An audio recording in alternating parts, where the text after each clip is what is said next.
Welcome to the Explainer. You could think of this as lesson 1 in a crash course on the health of our planet.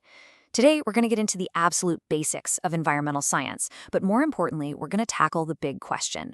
Why does any of this matter so much right at this very moment? Okay, let's just start with this single sentence from the Earth Charter. I mean, it kind of says it all, doesn't it? It frames everything we're about to talk about not as some abstract, maybe someday problem, but as a choice, a really big choice that's sitting right in front of us. So, to really wrap our heads around this, we first need to agree on what we're talking about, and that is our home, the biosphere. It's not just the ground we walk on or the air we breathe.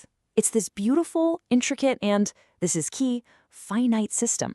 It's the whole shebang. All living things, the rocks, the water, the air, all woven together in a way that makes life, well, possible. For almost all of human history, we kind of fit in. We lived within the planet's natural cycles. Sure, we had an impact, but it was small, it was local. The biosphere could handle it. It could absorb what we did. We were just another piece of the puzzle. But obviously, something changed. Something is very, very different now. So the big question is, why? Why can't we just keep doing what we've always done? To get that answer, we've got to look at the evidence, specifically from the last 100 years or so. It's a period scientists have a name for, the Great Acceleration.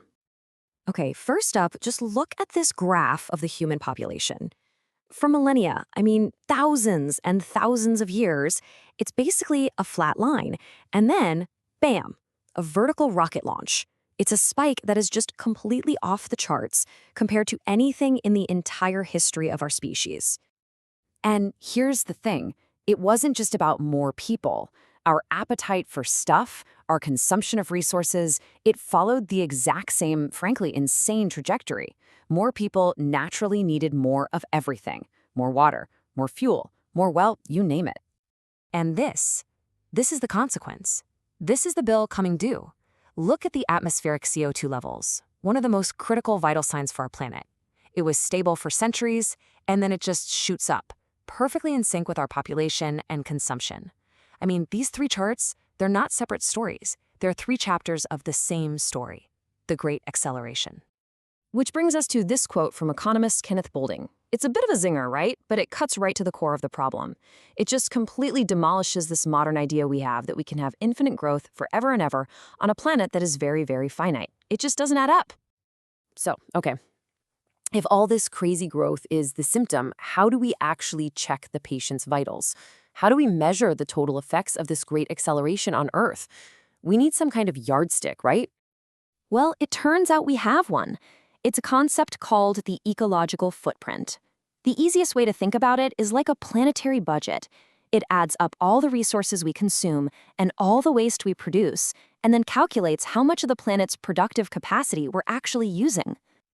And the books have been balanced. The results? 1.5. What that means is that humanity as a whole is currently using resources and services 1.5 times faster than the Earth can regenerate them. To put it another way, we're living like we have 1.5 planets. We're running an ecological deficit, living on a credit card, and racking up debt with the only bank we have. But why? How did we let ourselves get into this situation of overshoot? Well, there's a classic idea that explains the psychology behind it perfectly. It's called the tragedy of the commons. And it basically describes how a group of people, all acting perfectly rationally in their own self-interest, can end up destroying a shared resource for everyone. And that's the key takeaway here.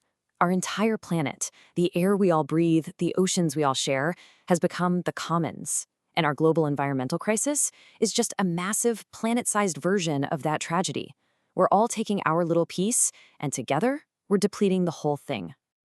Once you understand that, you realize the game has to change. Our old goal, the one we've been chasing for centuries, was just economic growth. More, bigger, faster. But that's clearly not working. It's unsustainable. So we need a new goal. And that new goal has a name: sustainable development. Now, this isn't about going back to the dark ages or stopping all progress. Not at all. It's about being smarter. It's about figuring out how to meet our needs today without wrecking the planet for future generations. It's about finding a balance. But here's the catch. We can't achieve this by just tinkering around the edges, fixing one little problem here and another there. That's like an orchestra with no conductor, where everyone is playing a different song. It's just noise. We have to start thinking about the whole system all at once. And a huge part of that is redesigning our whole economy.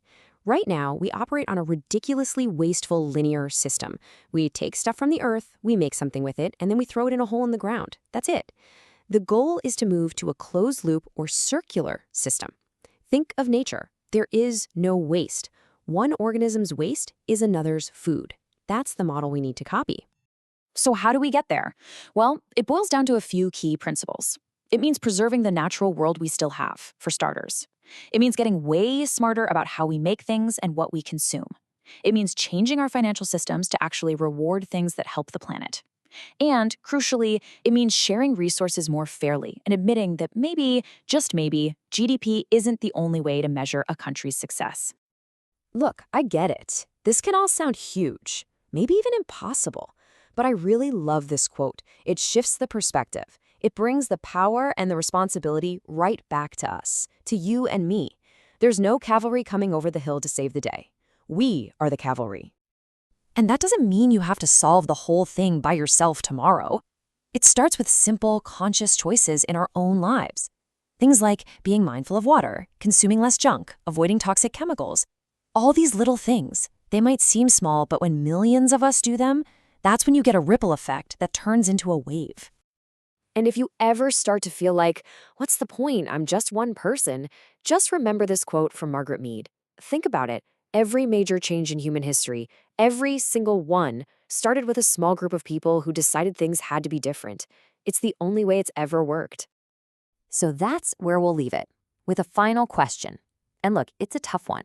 By virtue of living in the modern world, we're all part of the problem. That's just a fact. The real question is, what are you going to do to become part of the solution? That's not rhetorical. That's your homework. Thanks for diving in with us.